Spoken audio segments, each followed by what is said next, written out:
HSC 2026 পরীক্ষার্থীরা বাংলা প্রথম পত্রে ভালো নাম্বার পেতে চাও? আজকের ভিডিওতে রয়েছে তোমাদের জন্য কিছু গুরুত্বপূর্ণ টিপস এবং সাজেশন যা তোমাদের প্রস্তুতিকে আরও সহজ করে তুলবে। পরীক্ষার আগে এই বিষয়গুলো জেনে নিলে তোমাদের আত্মবিশ্বাস বাড়বে এবং তোমরা আরও ভালোভাবে পরীক্ষায় অংশগ্রহণ করতে পারবে। ভিডিওটি শেষ পর্যন্ত দেখো। চলো শুরু করা যাক। প্রথম পত্রের গদ্যাংশ থেকে বাংলার নব্য লেখকদিগের প্রতি নিবেদন, এখান থেকে তোমাদের এমসিকিউগুলো শুরু হবে। দেখো, প্রথমে বাংলার নব্য লেখকদিগের প্রতি নিবেদন রচনায় কোন ব্যবসায়ীদের নিজ শ্রেণীর বলা হয়েছে? যাত্রার ব্যবসায়ী। অ্যান্সার হবে যাত্রার ব্যবসায়ী। বাদন নিজে প্রতিপত্তি বাড়ানোর জন্য স্থানীয় দুর্নীতিবাজ পক্ষাবলম্বন করে প্রবন্ধ লিখন। বাংলার নব্য লেখকদিগের প্রতি নিবেদন রচনা অনুসারে সে কোন জাতির বা শ্রেণীর লোকদের সমতুল্য? যাত্রাওয়ালা। আনসার হচ্ছে বড় গ।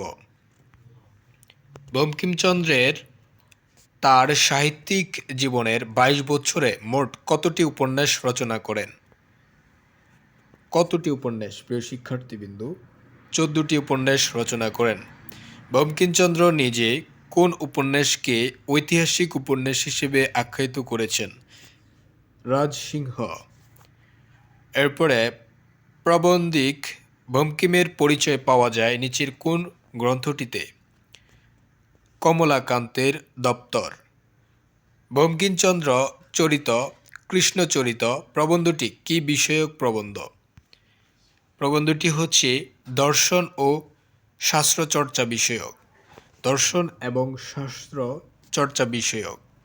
বঙ্কিমচন্দ্র রচিত বেকান্ত সরস রচনায় কোনটি?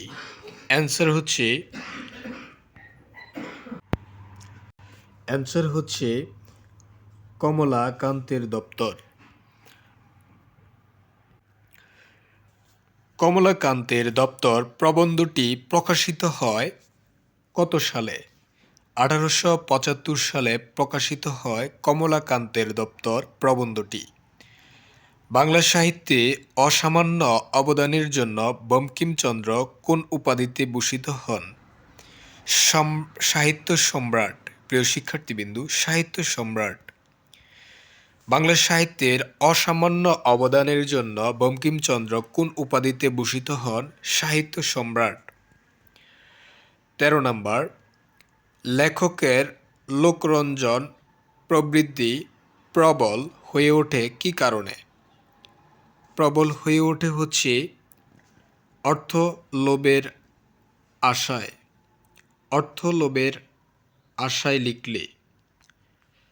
বঙ্কিমচন্দ্রের বন্দ্যোপাধ্যায়ের লেখা বিলম্বে ছাপাতে বলেছেন কেন? কারণ লেখার ভুল ত্রুটি সংশোধন করতে। বঙ্কিমচন্দ্র চট্টোপাধ্যায় লেখা বিলম্বের ছাপাতে বলেছেন কেন? কারণ লেখার ভুল ত্রুটি সংশোধন করতে। বাংলার নব্য লেখকদিগের প্রতি নিবেদন রচনার শুরুতে লেখক কিসের জন্য লিখতে নিষেধ করেছেন? যশের জন্য লিখতে নিষেধ করেছেন। লিখবে যাতে মানুষের কল্যাণ হয়, কিন্তু যশের জন্য লিখলে সেটি নিষেধ করেছেন কে? বঙ্কিমচন্দ্র। বাংলার নব্য লেখকদিগের প্রতি নিবেদন রচনার শুরুতে লেখক কিসের জন্য লিখতে নিষেধ করেছেন? যশের জন্য লিখলে কি হবে? যশের জন্য লিখলে লেখা ভালো হবে না। হ্যাঁ প্রিয় শিক্ষার্থীবৃন্দু, কোন ক্ষেত্রে লেখক যশের অধিকারী হবেন? লেখা ভালো হলে। কোন ক্ষেত্র লেখক যশের অধিকারী হবেন? লেখা ভালো হলে তখন লেখার যশের অধিকারী হবেন। 18 নম্বর, রচনার দ্বিতীয় অনুচ্ছেদে লেখক কিসের জন্য লিখতে বারণ করেছেন? টাকার জন্য। অনেকে টাকার জন্য লেখা লিখে, সেটা বারণ করেছেন। কি করেছেন? বারণ করেছেন টাকার জন্য লেখা যাবে না। প্রবন্ধ অনুসারে কোথায় অনেকে টাকার জন্য লেখে এবং টাকাও পায়? এটা হচ্ছে ইউরোপে। অ্যান্সার হবে ইউরোপ। অর্থের উদ্দেশ্যে লিখতে গেলে আমাদের কোন প্রবৃদ্ধি প্রবল হয়ে ওঠে? সেটা হচ্ছে লোকরঞ্জন প্রবৃদ্ধি। হ্যাঁ প্রিয় শিক্ষার্থীবিন্দু, লোকরঞ্জন প্রবৃদ্ধি। এখন কোন পত্রিকায় কবিতা প্রকাশের মাধ্যমে বঙ্কিমের সাহিত্যচর্চার শুরু হয়? সংবাদ প্রভাকর। সংবাদ প্রভাকর। অ্যান্সারটা হচ্ছে সংবাদ প্রভাকর। এরপরে সংবাদ প্রভাকর পত্রিকা সম্পাদনা করেন কে? ঈশ্বর গুপ্ত।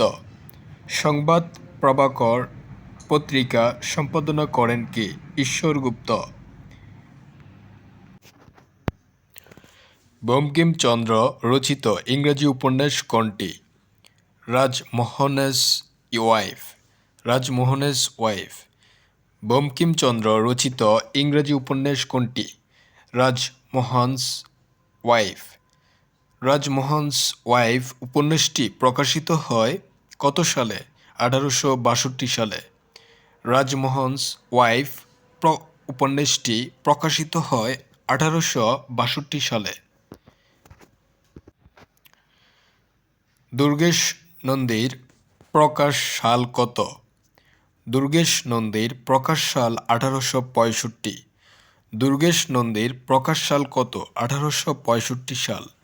বঙ্কিমচন্দ্র চট্টোপাধ্যায়ের জন্মগ্রহণ করেন কত খ্রিস্টাব্দে? বঙ্কিমচন্দ্র চট্টোপাধ্যায় জন্মগ্রহণ করেন 1838 খ্রিস্টাব্দে। 24 পরগনায় জেলার কোন গ্রামে বঙ্কিমচন্দ্র জন্মগ্রহণ করেন? সেটা হচ্ছে কাঁঠালপাড়া। 24 পরগনা জেলায় কোন গ্রামে বঙ্কিমচন্দ্র চট্টোপাধ্যায় জন্মগ্রহণ করেন? কাঁঠালপাড়া। বঙ্কিমচন্দ্র চট্টোপাধ্যায় কলকাতার বিশ্ববিদ্যালয় থেকে কত খ্রিস্টাব্দে বিএ পরীক্ষায় উত্তীর্ণ হন? 1858 সাল। বঙ্কিমচন্দ্র চট্টোপাধ্যায় কলকাতা বিশ্ববিদ্যালয় থেকে কত খ্রিস্টাব্দে বিএ পরীক্ষায় উত্তীর্ণ হন? 1858 সাল। পেশাগত দায়িত্ব পালন করতে গিয়ে কোন অঞ্চলে নীলকরদের অত্যাচার তিনি দমন করেন? খুলনা। প্রশ্নটা হচ্ছে পেশাগত দায়িত্ব পালন করতে গিয়ে কোন অঞ্চলের নীলকরদের অত্যাচার তিনি দমন করেন? খুলনা। 31 নম্বর, বঙ্কিমচন্দ্র চট্টোপাধ্যায় সম্পাদিত পত্রিকাটি প্রকাশিত হয় কত সাল থেকে? 1872 সাল। বঙ্কিমচন্দ্র চট্টোপাধ্যায় সম্পাদিত পত্রিকা প্রকাশিত হয় কত সাল থেকে? 1872 সাল থেকে। কোন পত্রিকায় কবিতা প্রকাশের মাধ্যমে বঙ্কিমচন্দ্রের সাহিত্যচর্চা শুরু করা হয়? সংবাদ প্রভাকর। সংবাদ প্রভাকর। কোন পত্রিকায় কবিতা প্রকাশের মাধ্যমে বঙ্কিমের সাহিত্যচর্চার শুরু হয়? সংবাদ প্রভাকর। বঙ্কিমচন্দ্র চট্টোপাধ্যায়ের গ্রন্থগ্রস্ত সংখ্যা কত? সেটি হচ্ছে 34টি। বঙ্কিমচন্দ্র চট্টোপাধ্যায় গ্রন্থ সংখ্যা কতটি? 34টি। এরপরে আমাদের এখনো সেদিন হয় নাই কোন দিন? টাকার বিনিময়ে সুসাহিত্য রচনার দিন। অ্যান্সার হবে ক। আমাদের এখনো সেদিন হয় নাই কোন দিন? টাকার বিনিময়ে সুসাহিত্য রচনার দিন। বঙ্কিমচন্দ্র কত খ্রিস্টাব্দে মৃত্যুবরণ করেন? বঙ্কিমচন্দ্র 1894 খ্রিস্টাব্দে মৃত্যুবরণ করেন। 1894 খ্রিস্টাব্দে বঙ্কিমচন্দ্র মৃত্যুবরণ করেন। 35 বাংলার নব্য লেখকদিগের প্রতি নিবেদন প্রবন্ধটি প্রথম কোথায় প্রকাশিত হয়?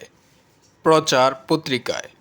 প্রচার পত্রিকায় প্রথম প্রকাশিত হয় বাংলার নব্য লেখকদিগের প্রতি নিবেদন প্রবন্ধটি প্রথম কোথায় প্রকাশিত হয়? প্রচার পত্রিকায়। ৩৬ নম্বর, বঙ্কিমচন্দ্র চট্টোপাধ্যায় বাংলায় ১২৪৫ বঙ্গাব্দে কোন মাসে কত তারিখে জন্মগ্রহণ করেন? ১৩ই চৈত্র, ১৩ই আষাঢ়, ১৩ই শ্রাবণ নাকি ১৩ই বৈশাখ? অ্যান্সার হচ্ছে ১৩ই আষাঢ়। কবে? ১৩ই আষাঢ় জন্মগ্রহণ করেন। কোথায়? সেটি হচ্ছে ১৩ই আষাঢ়। অ্যান্সার হবে ১৩ই আষাঢ়। বঙ্কিমচন্দ্র চট্টোপাধ্যায়ের পিতার নাম কি? বঙ্কিমচন্দ্র চট্টোপাধ্যায়ের পিতার নাম হচ্ছে যাবৎচন্দ্র চট্টোপাধ্যায়। যাবৎচন্দ্র চট্টোপাধ্যায়। বঙ্কিমচন্দ্র চট্টোপাধ্যায়ের পিতার নাম হচ্ছে যাদব চন্দ্র চট্টোপাধ্যায়। ৩৮ নম্বর, বঙ্কিমের প্রথম উপন্যাস নিম্নের কোনটি? বঙ্কিমের প্রথম উপন্যাস হচ্ছে দুর্গেশ নন্দিনী। দুর্গেশ নন্দিনী। বাংলার নব্য লেখকদিগের প্রতি নিবেদন প্রবন্ধটি পরে কোথায় প্রকাশিত হয়?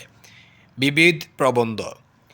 বাংলার নব লেখকদিগের প্রতি নিবেদন প্রবন্ধটি পরে কোথায় প্রকাশিত হয়? বিবিধ প্রবন্ধ। বাংলার ৪০ নম্বর, বাংলার নব্য লেখকদিগের প্রতি নিবেদন প্রবন্ধে লেখক প্রথম ১ নং কী নিবেদন করেছেন? যশের জন্য লিখবেন না। এটা নিবেদন করেছেন প্রথম, যশের জন্য লিখবেন না। ৪১ নম্বর, নিচের কোন পত্রিকাটি বঙ্কিমচন্দ্র সম্পাদিত? নিচের কোন কবিতাটি বঙ্গদর্শন এই যে কবিতা, নিচের কোন পত্রিকাটি বঙ্কিমচন্দ্রের সম্পাদিত? সেটা হচ্ছে বঙ্গদর্শন। বঙ্কিমের পিতা পেশায় কি ছিলেন? বঙ্কিমের পিতা পেশায় ছিলেন ডেপুটি কালেক্টর। Deputy collector. বঙ্কিমের পিতা পেশায় ছিলেন ডেপুটি কালেক্টর। লেখকের মতে অনুকরণে কি হয়? লেখকের মতে অনুকরণে হয় দোষগুলো অনুকৃত হয়, গুণগুলো নয়। দোষগুলো অনুকৃত হয়, গুণগুলো নয়। লেখক কোন বিষয়টা লেখকদের মনে স্থান দিতে নিষেধ করেছেন? ক. কোন লেখককে অনুকরণ না করার বিষয়ে? অলঙ্কার প্রয়োগের স্বেচ্ছাচারিতা, অযথা ভাষার ব্যবহার, উদ্ধৃতি ব্যবহারের মনোভাব। অ্যান্সার কি হবে? অ্যান্সার হচ্ছে ক. কোনো লেখককে অনুকরণ না করার বিষয়ে। কোনো লেখককে অনুকরণ করা যাবে না। প্রশ্ন, লেখক কোন বিষয়টা লেখকদের মনে স্থান দিতে নিষেধ করেছেন? সেটা হচ্ছে কোনো লেখককে অনুকরণ না করার বিষয়। প্রাবন্ধিক ৪৫ নম্বর, প্রাবন্ধিকের মতে স্থানে স্থানে অলঙ্কার এবং ব্যঙ্গ কখন একই চলে আসে? কখন একই চলে আসে? লেখকের ভাণ্ডারে থাকলে, প্রয়োজন হলে, যুক্তি নির্ধারণে, উদ্ধৃতি ব্যবহারকালে। অ্যান্সার হবে ক. লেখকের ভাণ্ডারে থাকলে। প্রাবন্ধিকের মতে স্থানে স্থানে অলঙ্কার এবং ব্যঙ্গ কখন একই চলে আসে? লেখকের ভাণ্ডারে থাকলে। ৪৬, বাংলার নব্য লেখকদিগের প্রতি নিবেদন প্রবন্ধটি পরে কোথায় প্রকাশিত হয়? প্রবন্ধটি পরে প্রকাশিত হয় বিবিধ প্রবন্ধ। বাংলার নব লেখকদিগের প্রতি নিবেদন প্রবন্ধটি পরে কোথায় প্রকাশিত হয়? বিবিধ প্রবন্ধ। কিছুকাল লেখা ফেলে রাখলে লেখার কি হয়?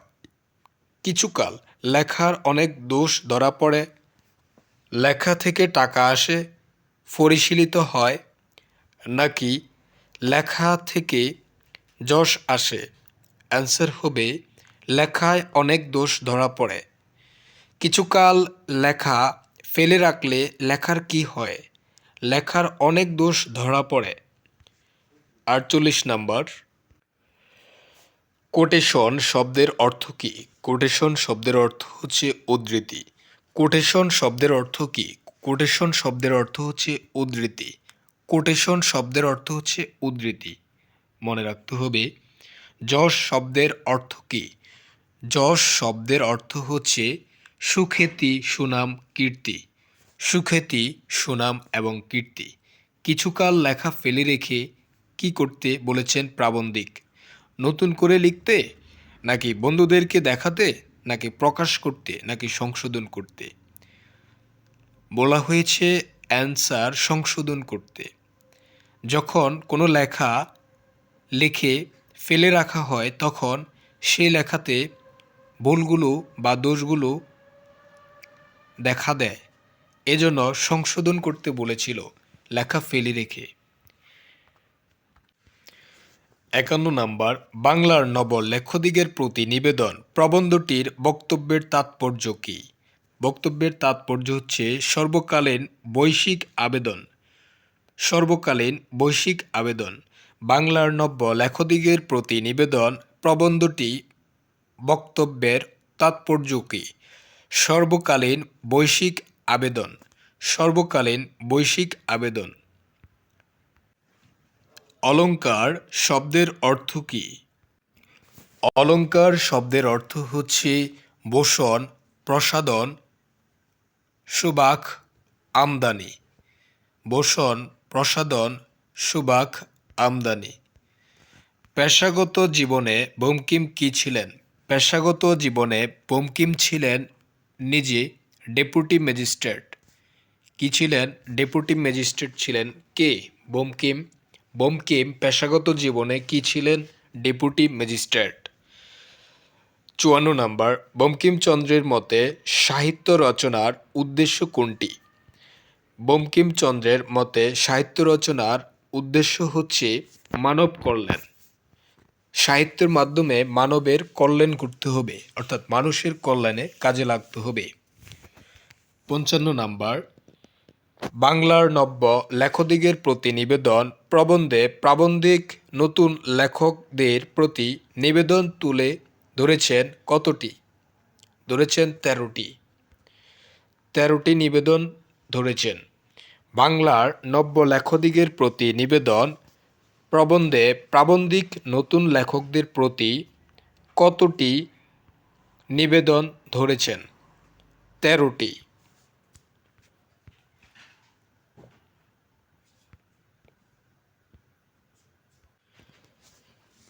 কত তারিখে কোথায় তিনি পরলোক গমন করেন? 8 এপ্রিল কলকাতায়। কত তারিখে কোথায় তিনি পরগমন করেন? 8 এপ্রিল কলকাতায়। 8 এপ্রিল কলকাতায়। বাংলার নব্য লেখকদিগের প্রতি নিবেদন প্রবন্ধে লেখক দ্বিতীয় নং কি নিবেদন করেছেন? কি নিবেদন করেছেন? টাকার জন্য লিখবেন না।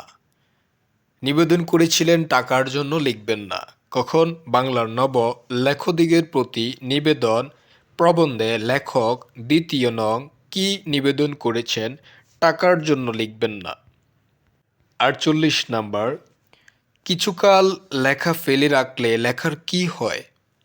লেখায় অনেক দোষ ধরা পড়ে? লেখা থেকে টাকা আসে? পরিশীলিত হয়? নাকি লেখা থেকে যশ আসে? লেখায় অনেক দোষ ধরা পড়ে, তাই লেখা লিখে ফেলে রাখবেন, সেটিই বলেছি বঙ্কিম।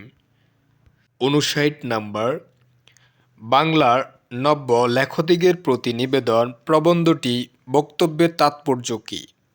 সর্বকালীন বৈশ্বিক আবেদন। সর্বকালীন বৈশ্বিক আবেদন। বাংলার নব্য লেখকদিগের প্রতি নিবেদন প্রবন্ধটি বক্তব্যের তাৎপর্য হচ্ছে সর্বকালীন বৈশ্বিক আবেদন। 60 নাম্বার, অলংকার প্রয়োগে প্রাচীন রীতি কী? অলংকার প্রয়োগে প্রাচীন রীতি হচ্ছে যে স্থানে অলংকার বা ব্যঙ্গ বড় সুন্দর তা কেটে দেওয়া। যে স্থানে অলংকার বা ব্যঙ্গ বড় সুন্দর তা কেটে দেওয়া। তারপরে 61 নাম্বার, বাংলার নব্য লেখকদিগের প্রতি নিবেদন প্রবন্ধটি কোন ভাষারীতিতে রচিত? সাধুরীতি। বাংলার নব্য লেখকদিগের প্রতি নিবেদন প্রবন্ধটি কোন ভাষারীতিতে রচিত? সাধুরীতি। ৬২ নাম্বার, আমাদের দেশে সাধারণত পাঠকের রুচি ও শিক্ষা বিবেচনা করে লোকরঞ্জন করতে গেলে রচনা কি হয়? রচনা হয় বিকৃত ও অনিষ্টকরণ হয়ে ওঠে। বিকৃত এবং অনিষ্টকর হয়ে ওঠে কখন? যখন আমাদের দেশে সাধারণ পাঠকের রুচি ও শিক্ষা বিবেচনা করে লোকরঞ্জন করতে গেলে রচনা কি হয় সেটা বিকৃত ও অনির্দিষ্টকর। এটার একটা এক্সাম্পল হচ্ছে, যেমন আমি যদি বলি আমাদের দেশে সাধারণ পাঠকের রুচি ও শিক্ষা বিবেচনা না বলে বিবেচনা বলি করে লোকরঞ্জন করতে গেলে রচনা কি হয়, তখন সেটা বিকৃত এবং অনির্দিষ্টকর হয়ে ওঠে। অর্থাৎ এই বলাতে যে ভুল অথবা একজনকে কপি করার চেষ্টা করা, তখন যে ভুলগুলো আসবে সেটা হবে বিকৃত এবং অনির্দিষ্টকর। তাই লেখক বলেছেন আমাদের দেশে সাধারণত পাঠকের রুচি ও শিক্ষা বিবেচনা করে লোকরঞ্জন করতে গেলে রচনা কি হয়? বিকৃত এবং অনিষ্টকর হয়ে ওঠে। আশা করছি বুঝতে পেরেছ। ৬৩ নম্বর, বাংলার নব্য লেখকদিগের প্রতি নিবেদন প্রবন্ধটি প্রথম কত সালে প্রকাশিত হয়? 1885 সালে। হ্যাঁ প্রিয় শিক্ষার্থীবৃন্দু, 1885 সালে বাংলার নব্য লেখকদিগের প্রতি নিবেদন প্রবন্ধটি প্রথম প্রকাশিত হয় 1885 সালে। মনে রাখতে হবে ডেটটি 1885 সালে। যশ আপনি আসে কখন? যখন লেখা ভালো হয়, অর্থাৎ যখন আপনার লেখাটি ভালো হবে তখনই যশ আসবে অটোমেটিক্যালি। লোকরঞ্জন শব্দের অর্থ কী? মনোরঞ্জন বা সন্তোষ বিধান, নাকি পরিশ্রমী, নাকি অলস, নাকি লোক সাহিত্য? অ্যান্সার কি হবে? অ্যান্সার হচ্ছে মনোরঞ্জন ও সন্তোষ বিধান। লোকরঞ্জন শব্দের অর্থ কী? মনোরঞ্জন বা সন্তোষ বিধান। এরপর ৬৬ নাম্বার, এটা হচ্ছে কিছুকাল লেখা ফেলে রেখে কি করতে বলেছেন প্রাবন্ধিক? সংশোধন করতে বলেছেন। প্রিয় শিক্ষার্থীবৃন্দু, এটা কিন্তু মাস্ট বি গুরুত্বপূর্ণ। কিছুকাল লেখা ফেলে রেখে কি করতে হবে সেটা বলেছেন সংশোধন করতে হবে। কিছুকাল লেখা ফেলে রাখার নিয়মটি রক্ষা কাদের পক্ষে সম্ভব হয় না? যারা টাকার আশা করে পণ্ডিত ব্যক্তিদের পক্ষে। তারপরে হচ্ছে যারা যশের আশা করে, যারা সাময়িক সাহিত্যের কাজে। এখানে কিছুকাল লেখা ফেলে রাখা নিয়মটি রক্ষা কাদের পক্ষে সম্ভব হয় না? এটা হচ্ছে যারা যারা সাময়িক সাহিত্যিকের কাজ করে তাদের জন্য এই নিয়মটি রক্ষা করা সম্ভব হয় না, এটি বলেছেন। মনে রাখতে হবে যারা সাময়িক সাহিত্যের কাজে নিযুক্ত হন তারা কিছুকাল লেখা ফেলে রাখার নিয়মটি রক্ষা করতে পারেন না।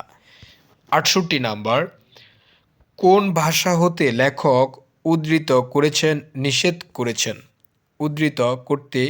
করেছেন? কোন ভাষা হতে লেখক উদ্ধৃত করতে নিষেধ করেছেন? সেটি হচ্ছে পরের গ্রন্থে।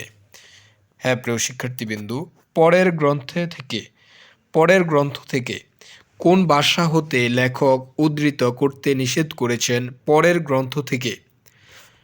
মনে রাখতে হবে পরের গ্রন্থ থেকে ভাষা হতে লেখক উদ্ধৃত করতে নিষেধ করেছেন। ৬৯ নাম্বার, বাংলার নব্য লেখকদিগের প্রতি নিবেদন প্রবন্ধটি আকারে ছোট হলেও এর বৈশিষ্ট্য কী?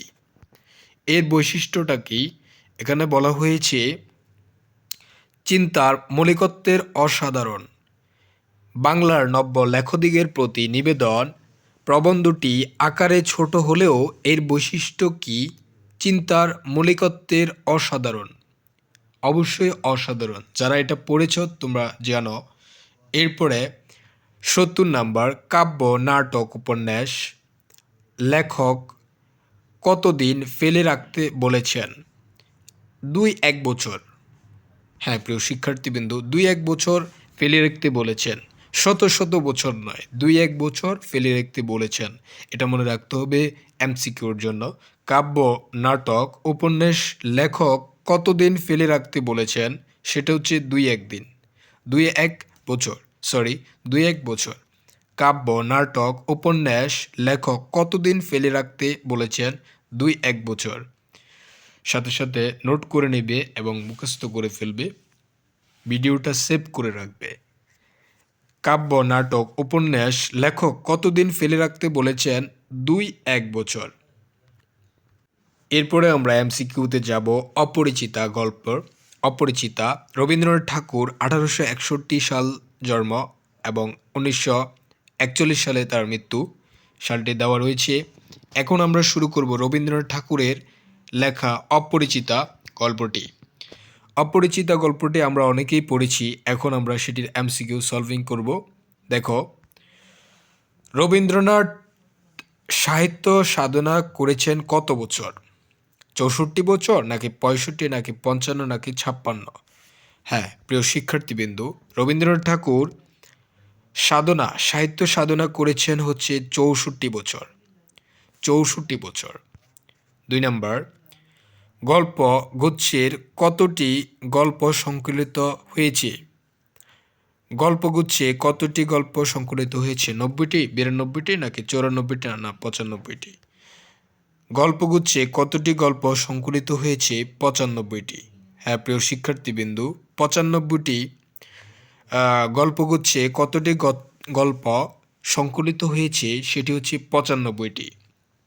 3 নাম্বার, রবীন্দ্রনাথ রচিত সর্বশেষ গল্পের নাম কি? রবীন্দ্রনাথ রচিত সর্বশেষ গল্পের নাম মুসলমানের গল্প। প্রিয় শিক্ষার্থীবৃন্দ, আমরা এটা কিন্তু প্রায় পড়েছি, তাই এটা খুবই খুবই মনে রাখার মতো হেল্পফুল। সো জিনিসটা মনে রাখতে হবে, কি বলেছিলাম?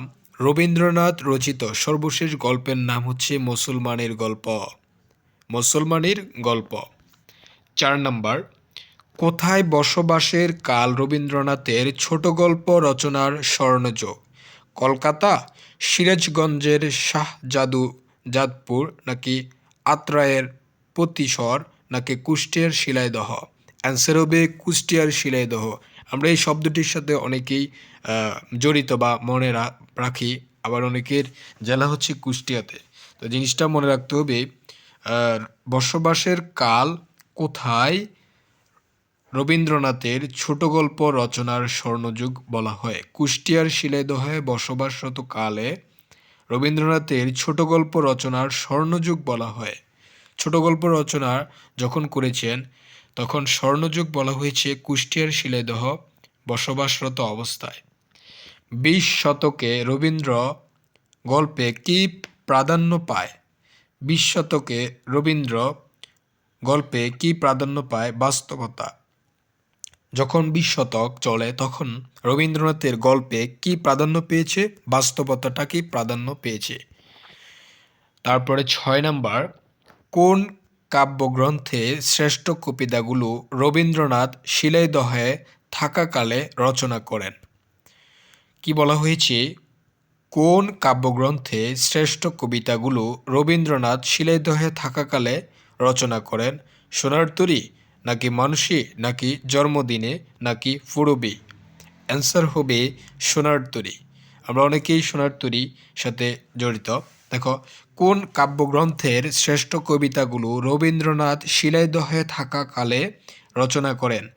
সোনার তরী, এই যে কাব্য কবিতাটি সোনার তরী কবিতা, এটা শিলাইদহে থাকাকালে রচনা করেন, মনে রাখতে হবে। 7 নাম্বার, রবীন্দ্রনাথ রচিত শেষের কবিতা কোন প্রকারের সাহিত্য? উপন্যাস। এটা হচ্ছে উপন্যাস। এটা হচ্ছে কি? উপন্যাস। রবীন্দ্রনাথ রচিত শেষের কবিতা কোন প্রকারের সাহিত্য? এটা হচ্ছে উপন্যাস। রবীন্দ্রনাথ রচিত শেষের কবিতা কোন প্রকারের সাহিত্য? সেটা হচ্ছে উপন্যাস। রবীন্দ্রনাথ ঠাকুর রচিত শেষের কবিতা কোন প্রকারের সাহিত্য, সেটা হচ্ছে উপন্যাস। 8 নম্বর, চোখের বালি উপন্যাসের রচয়িতা হচ্ছে রবীন্দ্রনাথ। চোখের বালি লিখেছেন, এই যে উপন্যাসটি, এটি লিখেছেন কে? রবীন্দ্রনাথ। মুখস্থ রাখতে হবে এগুলা। চোখের বালি উপন্যাসটি রচিত হচ্ছে রবীন্দ্রনাথ। এরপরে দেখো, রবীন্দ্রনাথ রচিত অপরিচিতা প্রথম প্রকাশিত হয় কত সালে, কোন পত্রিকায়? রবীন্দ্রনাথ ঠাকুরের অপরিচিতা, এই যে অপরিচিতা প্রথম প্রকাশিত হয় কত সালে, কোন পত্রিকায়? 1914 সালের সবুজ, নাকি 1915 সালের প্রবাসী, নাকি 1914 সালের ভারতী, নাকি 1915 সালের মাসিক মোহাম্মদী? অ্যান্সার হবে 1914 সালের সবুজ পত্রিকায় রবীন্দ্রনাথ ঠাকুর অপরিচিতা প্রথম প্রকাশিত হয়। এরপরে আমরা চলে যাব আমাদের নেক্সট এমসিকিউতে।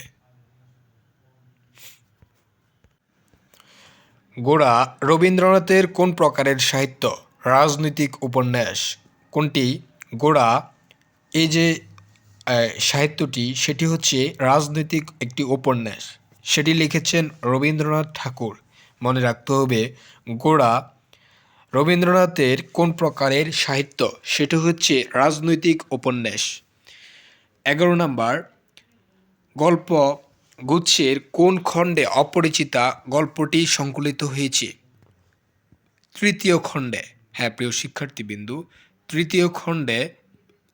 তৃতীয় খণ্ডে গল্পগুচ্ছের কোন খণ্ডে অপরিচিতা গল্পটি সংকলিত হয়েছিল? তৃতীয় খণ্ডে।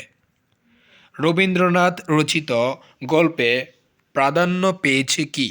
রবীন্দ্রনাথ রচিত গল্পে প্রাধান্য পেয়েছে প্রকৃতি ও গীতিময়তা। কি পেয়েছে? প্রকৃতি এবং গীতিময়তা।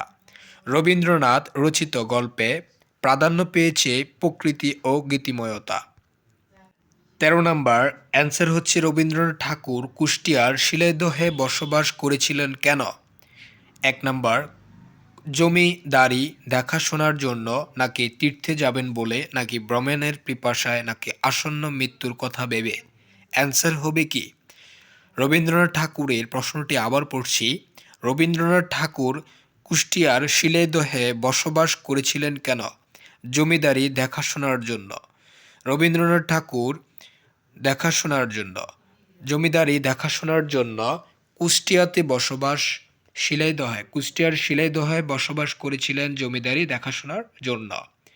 14 নম্বর, অপরিচিতা গল্পের শুরুতেই গল্প কথক নিজের বয়স কত বলে উল্লেখ করেছেন? 25, 23, 27 নাকি 29? 27 বছর। অপরিচিতা গল্পের শুরুতেই গল্প কথক নিজের বয়স কত বলে উল্লেখ করেছেন? 27 বছর। অপরিচিতা গল্পের শুরুতেই গল্প কথক নিজের বয়স কত বলে উল্লেখ করেছেন? সেটি হচ্ছে 27 বছর। 15 নাম্বার, দৈর্ঘ্য বা গুণের হিসেবে কোন জীবনটা বড় নয়? কোনো জীবনটাই বড় নয়। এখানে 27 বছর বয়সের জীবনকে বলা হয়েছে। কি বলা হয়েছে প্রিয় শিক্ষার্থীবৃন্দু? বলা হয়েছে দৈর্ঘ্য বা গুণের হিসেবে কোনো জীবনটা বড় নয়। কোন জীবনটা বড় নয়? দৈর্ঘ্য এবং গুণের হিসেবে কোন জীবনটা বড় নয়? 27 বছর বয়সের জীবনটা কিন্তু বড় নয়। দৈর্ঘ্য এবং গুণের বিচারে 27 যে বয়সটি, সেটা বড় নয়। এটাই বলা হয়েছে। 16 নাম্বার, গল্পকথকের মনে 27 বছর জীবনে কি আছে? বিনোদন, নাকি বিশেষ মূল্য, নাকি দুঃখ, নাকি আনন্দ? অ্যান্সার হবে বিশেষ মূল্য। গল্পকথকের মনে 27 বছরের জীবন কি আছে? বিশেষ মূল্য। 27 বছরে কি আছে? বিশেষ মূল্য রয়েছে। গল্পকথকের মনে 27 বছরের জীবন কি আছে? বিশেষ মূল্য আছে। 27 বছর এই যে বয়সটি, এটার বিশেষ মূল্য আছে বলে জানিয়েছেন। 17 নাম্বার, অপরিচিতা গল্পে ফুলের বুকের উপরে কি এসে বসেছিল? ভ্রমর। আমরা কিন্তু অনেকেই পড়েছিলাম ভ্রমর। সো এটার অ্যান্সার হবে ভ্রমর। অপরিচিতা গল্পে ফুলের বুকের উপর কি এসে বসেছিল? ভ্রমর এসে বসেছিল। এটা আর পড়া লাগবে না। 18 নম্বর প্রশ্নটি আমরা পড়ছি, অনুপ্রমের মতে কারা ছোট লেখার রস বুঝবেন? ছোট্টকে যারা সামান্য বলে ভুল করে না। ছোট্টকে যারা সামান্য বলে ভুল করে না। অপরিচিতা গল্পে ফুলের বুকের উপর কি বসেছিল? ভ্রমর বসেছিল। অনুপ্রমের মতে কারা ছোট লেখার রস বুঝবেন? অনুপ্রমের মতে ছোট্টকে যারা সামান্য বলে ভুল করে না তারাই ছোট লেখার রস বুঝবেন। তারাই ছোট লেখার রস বুঝবেন। ১৯ নাম্বার, শৈশব অনুপ্রমের সুন্দর চেহারা নিয়ে পণ্ডিত মশাই তাকে কোন ফুলের সাথে তুলনা করতেন? এটা হচ্ছে শিমুল ফুল। হ্যাঁ প্রিয় শিক্ষার্থীবৃন্দু, মনে রাখতে হবে শিমুল ফুল। শৈশবে অনুপ্রমের সুন্দর চেহারা, আমরা প্রশ্নটি আবার পড়ছি, শৈশবে অনুপ্রমের সুন্দর চেহারা নিয়ে পণ্ডিত মশাই তাকে কোন ফুলের সাথে তুলনা করতেন? শিমুল ফুলের সাথে তুলনা করতেন। খুবই সুন্দর পড়া। ২০ নাম্বার, শৈশবে অনুপ্রমের সুন্দর চেহারা নিয়ে পণ্ডিত মশাই তাকে কোন ফুলের সাথে তুলনা করতেন? কি বলেছে প্রশ্নটি একটু বুঝতে হবে প্রিয় শিক্ষার্থীবৃন্দু। শৈশবে অনুপ্রমের সুন্দর চেহারা নিয়ে পণ্ডিত মশাই তাকে কোন ফুলের সাথে তুলনা করেছেন? মাকাল ফল নাকি কোন ফলের সাথে বলেছে? আগেরটা পড়েছিলাম কোন ফুলের সাথে। কোন ফুলের সাথে ছিল প্রিয় শিক্ষার্থীবৃন্দ, মনে আছে? শিমুল ফুল। শৈশবে অনুপ্রমের সুন্দর চেহারা নিয়ে পণ্ডিত মশাইরা তাকে কোন ফুলের সাথে তুলনা করতেন? আমরা প্রশ্নটি রিপিট করেছি কারণ এই প্রশ্নটা অনেক পরীক্ষাতে আসে। সো এটা তোমাদের অ্যাডমিশনের জন্য খুবই গুরুত্বপূর্ণ। শিমুল ফুল। ২০ নাম্বার, শৈশবে অনুপ্রমের চেহারা নিয়ে পণ্ডিত মশাইরা তাকে কি ফলের সাথে তুলনা করতেন? এবার রয়েছে ফল নিয়ে বলেছে, সেটি হচ্ছে মাকাল ফলের সাথে তুলনা করতেন। শৈশবে অনুপ্রমের সৌন্দর্য চেহারা নিয়ে পণ্ডিত মশাই তাকে মাকাল ফলের সাথে তুলনা করেছেন। ২১ নাম্বার, অনুপ্রমের পিতার পেশা ছিল কি? উকিল নাকি জমিদার নাকি মুন্সি নাকি চৌকিদার? উকিল ছিলেন। তাহলে প্রশ্নটা আমরা আবার পড়ছি। অনুপ্রমের পিতা পেশায় ছিলেন একজন উকিল।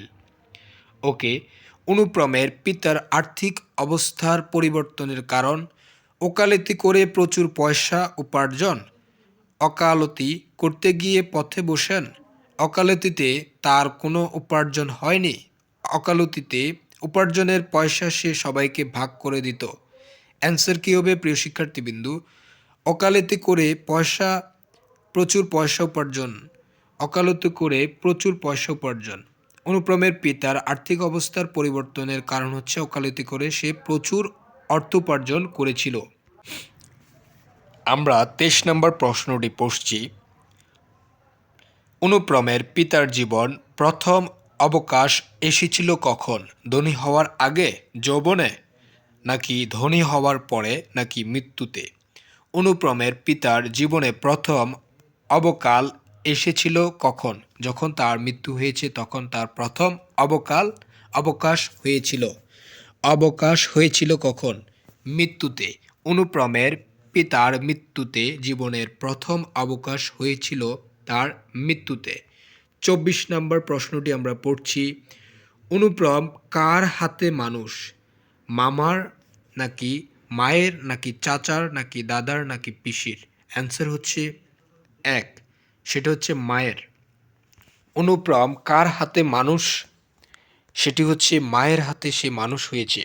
অনুপ্রম কার হাতে মানুষ হয়েছে? মায়ের হাতে। প্রশ্নটি মনে রাখতে হবে প্রিয় শিক্ষার্থীবৃন্দু। তারপরে আসি ২৫ নাম্বার। ২৫ নম্বরের অ্যান্সার হবে কি? আসর জমাতে অদ্বিতীয় কে? আসর জমাতে অদ্বিতীয় হচ্ছে হরিশ। হরিশ আসর জমাতে অদ্বিতীয়। খুবই ইন্টারেস্টেড। আসর জমাতে অদ্বিতীয় কে? হরিশ আসর জমাতে অদ্বিতীয়। তারপরে রবীন্দ্রনাথ ঠাকুর কত খ্রিস্টাব্দে কত তারিখে জন্মগ্রহণ করেন? প্রশ্নগুলো রিপিট হচ্ছে। রবীন্দ্রনাথ ঠাকুর 1861 সালের ৭ মে জন্মগ্রহণ করেন। কত সালে? 1861 সালের ৭ মে জন্মগ্রহণ করেন। ঠাকুর পরিবার কলকাতার কোথায় অবস্থিত? জোড়াসাঁকো নাকি কেওয়াড়া তলা নাকি পেতনিতলা নাকি কেপি বসু সড়ক? অ্যান্সার হবে জোড়াসাঁকোর। জোড়াসাঁকোর ঠাকুর পরিবারে কবি রবীন্দ্রনাথ ঠাকুর জন্মগ্রহণ করেন। রবীন্দ্রনাথ ঠাকুরের মাতার নাম কি? সারদা দেবী নাকি সবিতা নাকি সরলা নাকি কুমারী দেবী? অ্যান্সার হবে সারদা দেবী। অ্যান্সার কি? সারদা দেবী। রবীন্দ্রনাথের মাতার নাম কি? রবীন্দ্রনাথের মাতার নাম হচ্ছে সারদা দেবী। প্রিয় শিক্ষার্থীবৃন্দু, খুবই গুরুত্বপূর্ণ। রবীন্দ্রনাথের জন্মদিনটি ছিল 25 বৈশাখ বঙ্গাব্দ ছিল। রবীন্দ্রনাথের জন্ম ছিল 25 বৈশাখ 1268। প্রিয় শিক্ষার্থীবৃন্দু, প্রশ্নটি আমরা রিপিট করছি। রবীন্দ্রনাথের জন্ম দিনটি ছিল 25 বৈশাখ 1268 বঙ্গাব্দ। হ্যাঁ, মনে রাখতে হবে। এরপরে 30 নাম্বার, বাংলা ছোট গল্পের প্রথম সার্থক শিল্পী কে? বাংলার প্রথম ছোট গল্পের সার্থক শিল্পী হচ্ছে রবীন্দ্রনাথ ঠাকুর। বাংলা ছোট গল্পের প্রথম সার্থক শিল্পী কে? রবীন্দ্রনাথ ঠাকুর হচ্ছে বাংলার ছোট গল্পের প্রথম সার্থক শিল্পী। এরপরে নিচের কোনগুলো রবীন্দ্রনাথের রচিত উপন্যাস? চোখের বালে গোরা, ডাকঘর, ঘরে বাইরে, শেষের কবিতা, যোগাযোগ, মুক্ত ধারা, চতুরঙ্গ, সমাপ্তি নাকি সোনার তরী, আলেয়া, মাল্যদান? চোখে বালি, ঘোড়া, তারপরে হচ্ছে ডাকঘর, ঘরে বাইরে, শেষের কবিতা, যোগাযোগ। নিচের কোনগুলো রবীন্দ্রনাথের রচিত উপন্যাস? বলেছে উপন্যাস। ঘরে বাইরে একটি উপন্যাস, শেষের কবিতা এটা একটি উপন্যাস, যোগাযোগ। সো অ্যান্সার হচ্ছে খ। নিচের কোনগুলো রবীন্দ্রনাথের রচিত উপন্যাস? ঘরে বাইরে, শেষের কবিতা এবং যোগাযোগ। 32 নাম্বার, রবীন্দ্রনাথ মৃত্যুবরণ করেন কত সালে? 1941 সালের 7 আগস্ট। 1941 সালের 7 আগস্ট। 1941 সালের 7 আগস্ট রবীন্দ্রনাথ ঠাকুর শেষ নিঃশ্বাস ত্যাগ করেন। রবীন্দ্রনাথ ঠাকুর, প্রশ্নটি আমরা রিপিট করছি, রবীন্দ্রনাথের মৃত্যুবরণ করেন কত সালে? 1941 সালের 7 আগস্ট। 1941 সালের 7 আগস্ট। 33 নাম্বার, 1348 বঙ্গাব্দের 22 শ্রাবণ কার মৃত্যু দিবস পালিত হয়? 1348 বঙ্গাব্দের 22 শ্রাবণ কার মৃত্যু দিবস পালিত হয়? নজরুলের, হুমায়ুনের নাকি রবীন্দ্রনাথের নাকি মিশুক মনির? রবীন্দ্রনাথের। কত সালে? 1348 বঙ্গাব্দে 22 শ্রাবণ কার মৃত্যু দিবস পালিত হয়? রবীন্দ্রনাথের। মনে রাখতে হবে রবীন্দ্রনাথের 1348 বঙ্গাব্দে 22 শ্রাবণ কার মৃত্যু দিবস পালিত হয়? রবীন্দ্রনাথের মৃত্যু দিবস পালিত হয় 1348 বঙ্গাব্দের 22 শ্রাবণ। মনে রাখতে হবে।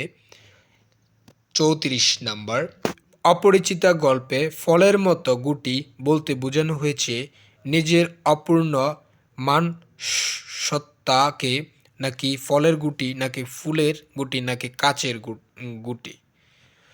এখানে অপরিচিতা গল্পে ফলের মতো গুটি বলতে বোঝানো হয়েছে নিজের অপূর্ণ মনুষ্যত্বকে, মানবসত্তাকে, কাকে? মানবসত্তাকে। নিজের অপূর্ণ মানবসত্তাকে ফলের মতো গুটি বলতে বোঝানো হয়েছে। মাকাল ফল শব্দটি যে অর্থে ব্যবহৃত হয়েছে, গুণহীন নাকি গুণযুক্ত নাকি প্রশংসা নাকি অম্ল মধুর? এটা হবে গুণহীন। অ্যান্সার হবে গুণহীন। মাকাল ফল বলতে শব্দটির অর্থ ব্যবহৃত হয়েছে গুণহীনকে, গুণহীন বোঝানোর জন্য। 36 নাম্বার, অনুপ্রমের পিতা প্রচুর টাকা রোজগার করলেও ভোগ করার সময় পায়নি কেন? অকালে মৃত্যুবরণ করার কারণে জমিদার তার সম্পত্তি বাজেয়াপ্ত করেছিলেন, এ বিষয়ে তিনি সচেতন ছিলেন না, সব গরিবদের মধ্যে বিলিয়ে দেওয়ার কারণে। এটার অ্যান্সার কি হবে প্রিয় শিক্ষার্থীবৃন্দু? প্রশ্নটি আমরা আবার রিপিট করছি। অনুপ্রমের পিতা প্রচুর টাকা রোজগার করলেও ভোগ করার সময় পায়নি কেন? কারণ অকালে মৃত্যুবরণ করার কারণে। তার মৃত্যু হয়েছিল অকালে। অনুপ্রমের পিতার মৃত্যু হয়েছিল কি? অকালে। 37 নাম্বার, অপরিচিতা গল্পে কে তৃষার্ত? মা, অনুপ্রম নাকি অমলেশ নাকি অনুদি? অ্যান্সার হবে অনুপ্রম। তৃষার্তকে অনুপ্রম। অনুপ্রম অপরিচিতা গল্পে কে তৃষার্ত? সেটা হচ্ছে অনুপ্রম তৃষার্ত। তারপরে 38 নাম্বার, জীবনে একবার বিশেষ কাজের জন্য অনুপ্রমের মামা কলকাতার বাইরে কোথায় গিয়েছিলেন? কোন্নগর, হাতিয়া নাকি ঢাকা নাকি বেনারস? অ্যান্সার হবে কোন্নগর। কোন্নগর। কোথায় গিয়েছিলেন? কোন্নগর গিয়েছিলেন। কেন? জীবনে একবার বিশেষ কাজের জন্য অনুপ্রমের মামা কলকাতার বাইরে কোথায় গিয়েছিলেন? কলকাতার বাইরে গিয়েছিলেন কোন্নগর। কোন্নগর মনে রাখতে হবে প্রিয় শিক্ষার্থীবৃন্দ, কোন্নগরে গিয়েছিলেন। অনুপ্রমের পাত্রী সম্পর্কে কি ইচ্ছা ছিল? স্বচক্ষে দেখার নাকি না দেখার নাকি প্রশ্ন করা নাকি চুল দেখার? অ্যান্সার হবে স্বচক্ষে দেখার। অনুপ্রমের পাত্রী সম্পর্কে কি ইচ্ছা ছিল? স্বচক্ষে পাত্রীকে সে দেখবে, সেটাই তার ইচ্ছা ছিল। বিবাহ উপলক্ষে কন্যাপক্ষকে কোথায় আসতে হয়েছিল? 40 নাম্বার অ্যান্সার কি হবে? 40 নাম্বারের অ্যান্সার হচ্ছে কলকাতায়।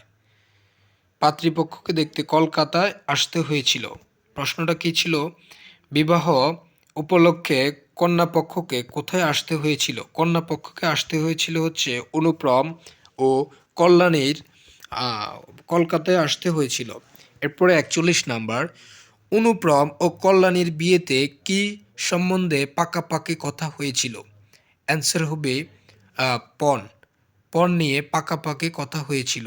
অনুপ্রম ও কল্যাণীর বিয়েতে কি সম্বন্ধে পাকাপাকি কথা হয়ে গিয়েছিল? সেটা হচ্ছে পণ। সেটা হচ্ছে কি? পণ। পণ নিয়ে পাকাপাকি কথা হয়েছিল। অনুপমের শরীরে যে পরিমাণ গহনা ছিল, অনুপমের শরীরে যে পরিমাণ গহনা ছিল তা দেখে কি মনে হচ্ছিল? অ্যান্সার হচ্ছে তার শরীর যেন গহনার দোকান। কি বলা হয়েছে? অনুপ্রমের শরীরে যে পরিমাণ গহনা ছিল তা দেখে কি মনে হচ্ছিল? এটা প্রশ্নটি একটু ভুল এসেছে। অনুপ্রমের নয়, ওই মেয়েটির যাকে সে অনুপ্রমে বিয়ে করবে সেই মেয়েটির শরীরে যে গয়না দিয়েছিল, যে পরিমাণে সে গয়না, তা দেখে কি মনে হচ্ছিল? তার শরীর যেন গয়নার দোকান। অনুপ্রমের শরীরে যে পরিমাণ গয়না ছিল তা দেখে কি মনে হচ্ছিল? তার শরীর যেন গয়নার দোকান। মামা গয়না পরক্ষের বিষয়ে অনুপ্রমের মত কে জানতে চায়? শম্ভুনাথ নাকি বিনোদক নাকি কল্যাণী নাকি অমলেশ? মামার গয়না পরখের বিষয়ে অনুপ্রমের মত কে জানতে চায়? শম্ভুনাথ বাবু অর্থাৎ কল্যাণীর পিতা। কল্যাণীর পিতা জানতে চেয়েছিল। গয়না পরখে আমরা কি পরখ করে দেখব? মামার গয়না পরখের বিষয়ে অনুপ্রমের মত কে জানতে চেয়েছিল? শম্ভুনাথ বাবু। এবং 45 নম্বর কি হবে? শেখরা কোন গয়নায় চাপ দিয়ে দেখালো তাতে কোনো খাত নেই? তাতে কোনো কি নেই? খাত নেই। মকরমুখো একখানা বালা। মকরমুখো একখানা বালা। শেখরা কোন গয়নায় চাপ দিয়ে দেখালো তাতে কোনো খাত নেই? সেটা হচ্ছে মকরমুখো একখানা বালা। শেখরা কোন গয়নায় চাপ দিয়ে দেখালো তাতে কোনো খাত নেই? সেটা হচ্ছে মকরমুখো একখানা বালা। 46 নাম্বার, এক জোড়া ইয়ারিং দিয়েই কার মাধ্যমে আশীর্বাদ করতে পাঠানো হয়েছিল কল্যাণীকে? বিনুদাকে, অমলেশকে নাকি কাকাকে নাকি বাবাকে? বিনুদাকে। প্রিয় শিক্ষার্থীবিন্দু, বিনুদাকে পাঠানো হয়েছিল একজোড়া ইয়ারিং দিয়ে কার মাধ্যমে আশীর্বাদ করতে? বিনুদার মাধ্যমে আশীর্বাদ করতে পাঠানো হয়েছিল কল্যাণীকে। তারপরে মেয়েটির পণ অনুপমের মনে কিসের ইঙ্গিত দেয়? তার ব্যক্তি সচেতনতা নাকি মন নীরবতা, নাকি খামখেয়ালি, নাকি মন সম্মতি না জানানো? অ্যান্সার হবে তার ব্যক্তি সচেতনতা। তার ব্যক্তি সচেতনতা, সে এখানে ব্যক্তিহীনতার পরিচয় মিলে সে কিছুই বলেনি। যখন তার মামা শম্ভুনাথ বাবুর কাছ থেকে অর্থাৎ মেয়ের বিয়ের জন্য গয়না পণ চেয়েছিল, তখন অনুপম কিছুই বলেনি। এটি তার ব্যক্তিত্বহীনতা প্রকাশ পেয়েছে। মেয়েটি পণ অনুপমের মনে কিসের ইঙ্গিত দেয়? সেটি হচ্ছে তার ব্যক্তি সচেতনতা। মেয়েটির পণ অনুপমের মনে কিসের ইঙ্গিত দেয়? তার ব্যক্তি সচেতনতা। সে সচেতন হলে সেটি নিত না। সো 48 নাম্বার প্রশ্নটি দেখো, রবীন্দ্রনাথ কলকাতার কোন পরিবারে জন্মগ্রহণ করেন? চৌধুরী পরিবারে, নাকি সেন পরিবারে, নাকি ভট্টাচার্য, নাকি ঠাকুর? প্রিয় শিক্ষার্থীবিন্দু, ঠাকুর পরিবারে জন্মগ্রহণ করেন। প্রশ্নটি রিপিট করছি, রবীন্দ্রনাথ ঠাকুর কলকাতার কোন পরিবারে জন্মগ্রহণ করেন? সেটা হচ্ছে ঠাকুর পরিবারে জন্মগ্রহণ করেন। কে? রবীন্দ্রনাথ ঠাকুর। হ্যাঁ প্রিয় শিক্ষার্থীবিন্দু, রবীন্দ্রনাথ ঠাকুর কলকাতার কোন পরিবারে জন্মগ্রহণ করেন? ঠাকুর পরিবারে জন্মগ্রহণ করেন। 49 নাম্বার, রবীন্দ্রনাথের পিতার নাম কি? দ্বারকানাথ ঠাকুর, দেবেন্দ্রনাথ ঠাকুর, জ্যোতিনাথ ঠাকুর, নাকি অবনীতা ঠাকুর? অ্যান্সার হবে দেবেন্দ্রনাথ ঠাকুর। তাহলে রবীন্দ্রনাথের পিতার নাম হচ্ছে দেবেন্দ্রনাথ ঠাকুর। মনে রাখতে হবে। প্রশ্নটি আমরা রিপিট করছি, রবীন্দ্রনাথের পিতার নাম কি? রবীন্দ্রনাথের পিতার নাম হচ্ছে দেবেন্দ্রনাথ ঠাকুর। 50 নম্বর প্রশ্ন, রবীন্দ্রনাথকে কি অভিধায় সম্ভাষিত করা হয়? কি অভিধায় সম্ভাষিত করা হয়? বিশ্বকবি হিসেবে সম্ভাষিত করা হয়। কাকে? রবীন্দ্রনাথ ঠাকুরকে বিশ্বকবি হিসেবে সম্ভাষিত করা হয়, অর্থাৎ সম্মানিত করা হয়। 51 নাম্বার, কোন গল্পে রচনার মাধ্যমে ছোট গল্পের জগতে প্রবেশ করেন রবীন্দ্রনাথ? কোন গল্প রচনার মাধ্যমে ছোট গল্পের জগতে প্রবেশ করেন রবীন্দ্রনাথ? ছুটি, নাকি ভিখারিণী, নাকি সমাপ্তি, নাকি মাল্যদান? অ্যান্সার হবে ভিখারিণী। অ্যান্সার হবে কি? ভিখারিণী। কোন গল্পের রচনার মাধ্যমে ছোট গল্পের জগতে প্রবেশ করেন রবীন্দ্রনাথ? সেটা হচ্ছে ভিখারিণী। প্রশ্নটি রিপিট করছি, কোন গল্প রচনার মাধ্যমে ছোট গল্পের জগতে প্রবেশ করেন রবীন্দ্রনাথ? অ্যান্সার ক ছুটি, অ্যান্সার খ ভিখারি, অ্যান্সার ছোট গ সমাপ্তি, অ্যান্সার বড় গ মাল্য দান। অ্যান্সার কি হবে? ভিখারি। অ্যান্সার হচ্ছে ভিখারি। ভিখারি ছোট গল্প লেখার মাধ্যমে রবীন্দ্রনাথ ঠাকুর ছোট গল্পের জগতে প্রবেশ করেন, ভিখারিণী। ওকে ওকে এরপরে আমরা 52 নম্বর প্রশ্নে চলে আসি। প্রথম সার্থক ছোট গল্পের রচয়িতা কে? প্রথম সার্থক ছোট গল্পের রচয়িতা হচ্ছে কবি রবীন্দ্রনাথ ঠাকুর। প্রথম সার্থক ছোট গল্পের রচয়িতা হচ্ছে কবি রবীন্দ্রনাথ ঠাকুর। প্রথম সার্থক ছোট গল্পের রচয়িতা হচ্ছে কবি রবীন্দ্রনাথ ঠাকুর। 53 নম্বর প্রশ্ন, রাজা রবীন্দ্রনাথ রচিত নাটক, উপন্যাস, গল্প, নাকি প্রবন্ধ? অ্যান্সার হচ্ছে রাজা। এই যে এটি কি নাটক নাকি উপন্যাস? এটা হচ্ছে নাটক। সো রাজা রবীন্দ্রনাথের রচিত নাটক। রাজা রবীন্দ্রনাথের রচিত একটি নাটক। 54 নাম্বার, ভিখারিণী গল্পের রচনার সময় রবীন্দ্রনাথের বয়স ছিল কত বছর? 14 বছর, নাকি 16 বছর, নাকি 18, নাকি 12? এটার অ্যান্সার হবে 16 বছর। প্রশ্নটি রিপিট করছি, ভিখারিণী গল্পের রচনার সময় রবীন্দ্রনাথের বয়স কত ছিল? রবীন্দ্রনাথের বয়স ছিল হচ্ছে 16 বছর। রবীন্দ্রনাথের বয়স ছিল হচ্ছে 16 বছর। মাকাল ফল দেখতে ও স্বাদে কেমন? দেখতে সুন্দর অথচ ভেতরে দুর্গন্ধ। নাকি খ অপূর্ব, নাকি কদাকার, নাকি বারসিক? অ্যান্সার হবে ক। প্রশ্নটি রিপিট করছি, মাকাল ফল দেখতে ও স্বাদে কেমন? মাকাল ফল দেখতে এবং স্বাদে হচ্ছে দেখতে সুন্দর অথচ ভিতরে দুর্গন্ধ। সো 56 নাম্বার, কে মৃত্যুতে হাঁপ ছাড়লেন? কে মৃত্যুতে হাঁপ ছাড়লেন? অনুপ্রমের পিতা মৃত্যুতে হাঁপ ছাড়লেন। অনুপ্রমের পিতা মৃত্যুতে হাঁপ ছাড়লেন। অনুপ্রমের পিতা মৃত্যুতে হাঁপ ছাড়লেন। কে মৃত্যুতে হাঁপ ছাড়লেন? অনুপ্রমের পিতা। তারপরে আমরা আসি 57 নাম্বার, গজাননের ব্যাস বাক্য।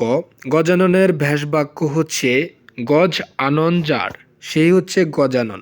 গজাননের ব্যাস বাক্য কোনটি? গজাননের ব্যাস বাক্য হচ্ছে গজ আনন যার, সেটি হচ্ছে গজানন।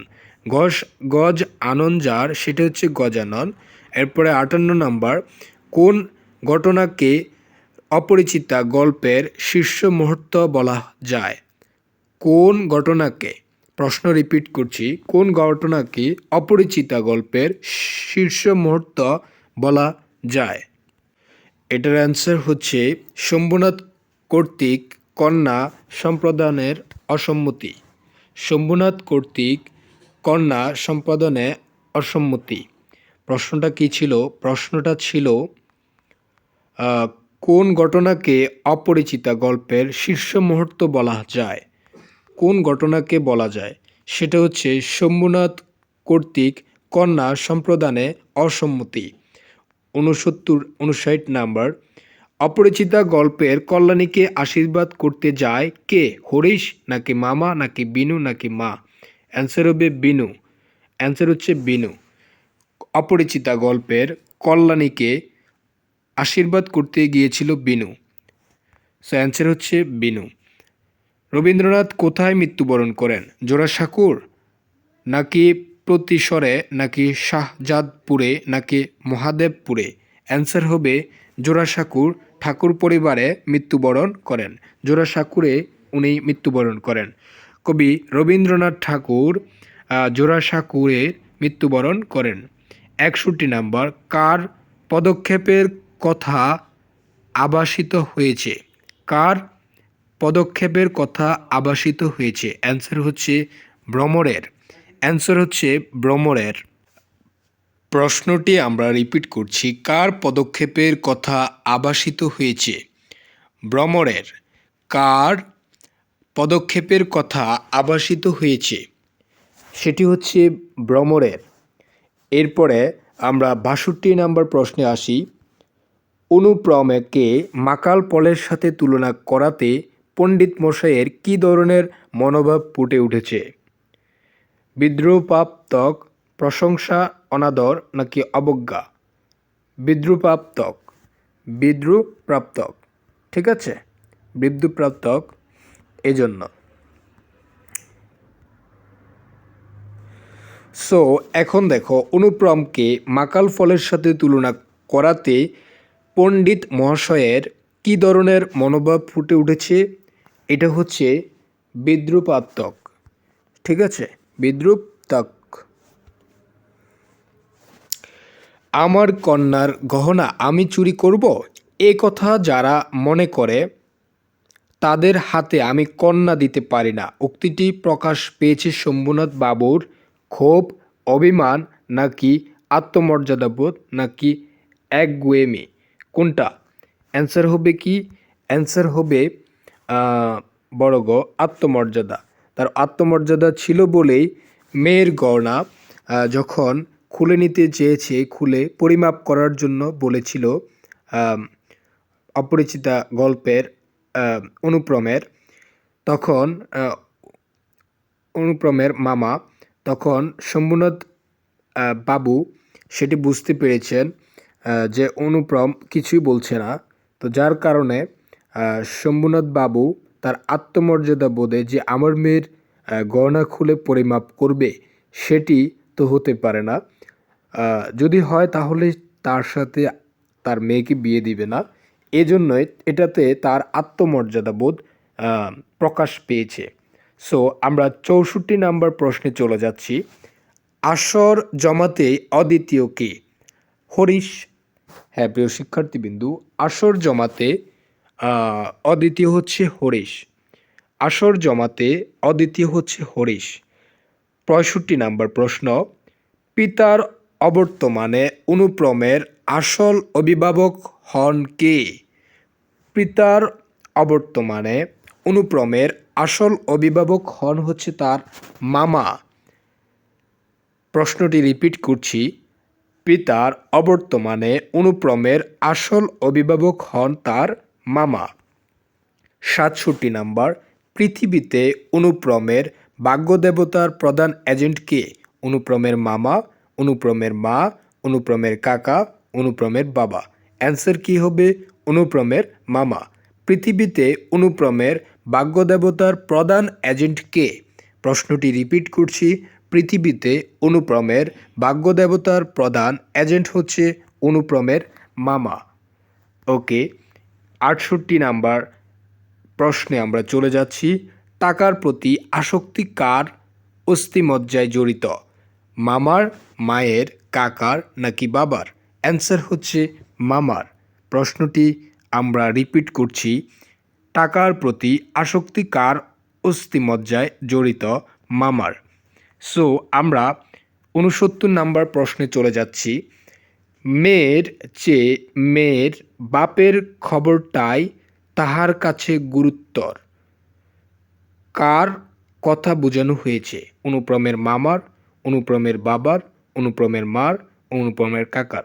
অ্যান্সার হবে অনুপ্রমের মামার। কি বলা হয়েছে প্রশ্নটি? মেয়ের চেয়ে মায়ের নাকি মেয়ের চেয়ে মেয়ের বাপের খবরটাই তাহার কাছে গুরুত্ব। কারণ কার কথা বোঝানো হয়েছে? এটা হচ্ছে অনুপ্রমের মামার কথা বোঝানো হয়েছে। ৭০ নাম্বার প্রশ্নটি আমরা পড়ছি।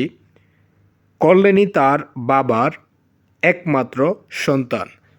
কল্যাণী তার বাবার একমাত্র সন্তান। কল্যাণী কার একমাত্র সন্তান? তার বাবার একমাত্র সন্তান। ৭১ নাম্বার প্রশ্ন, মামার চারিত্রিক বৈশিষ্ট্যকে কিসের সাথে তুলনা করেছেন অনুপ্রম? ফুগলুর বালি, পাহাড়ের ঝর্ণা, প্রজাপতি, শ্রাবণের মেঘ। অ্যান্সার কি হবে?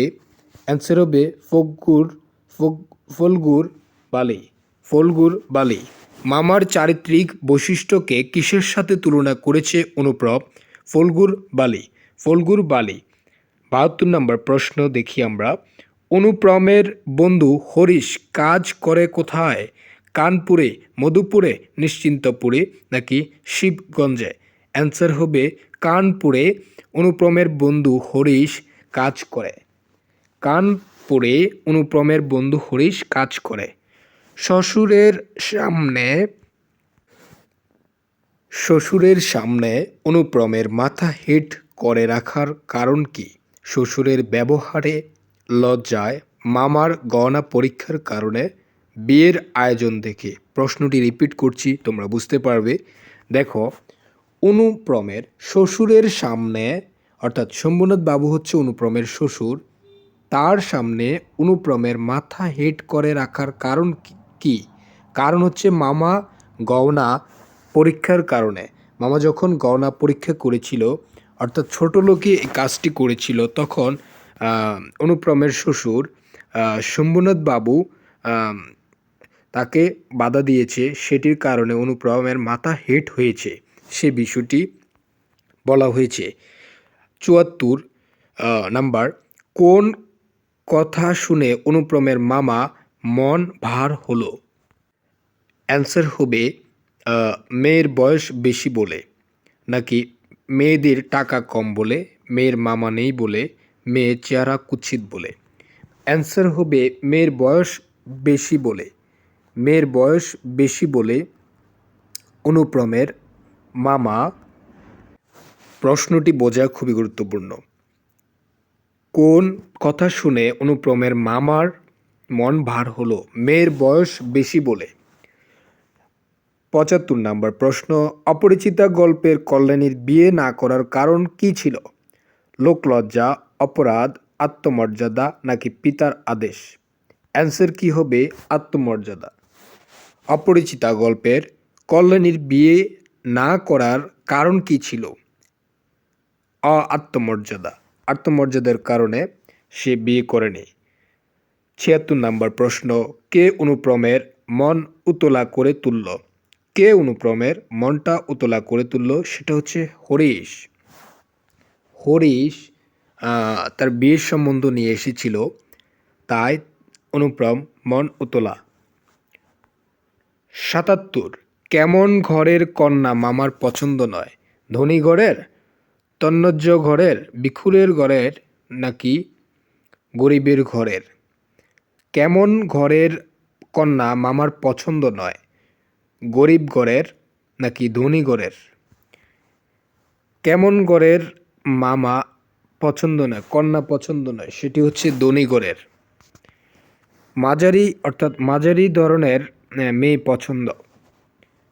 সো ৭৭ পর ৭৮ দেখো, বিনুদা সম্পর্কে অনুপ্রমের পিস্তুতু ভাই। অনুপ্রমের কি? পিস্তুতু ভাই। অনুপ্রমের পিস্তুতু ভাই। বিনু দাদা সম্পর্কে অনুপ্রমের পিস্তুতু ভাই। বিনু দাদা অনুপ্রমের, বিনু দাদা সম্পর্কে অনুপ্রমের কি হয়? পিস্তুতু ভাই। বিনু দাদা সম্পর্কে অনুপ্রমের পিস্তুত ভাই হবে। ৭৯ নম্বর প্রশ্নে আমরা চলে যাচ্ছি। কন্যার পিতার নাম কি? কন্যার পিতার নাম শম্ভুনাথ বাবু। কন্যার পিতার নাম হচ্ছে শম্ভুনাথ। শম্ভুনাথ, কন্যার পিতার নাম শম্ভুনাথ। ৮০ নম্বর প্রশ্নে চলে যাব। ৮০ নম্বর প্রশ্ন কি বলা হয়েছে?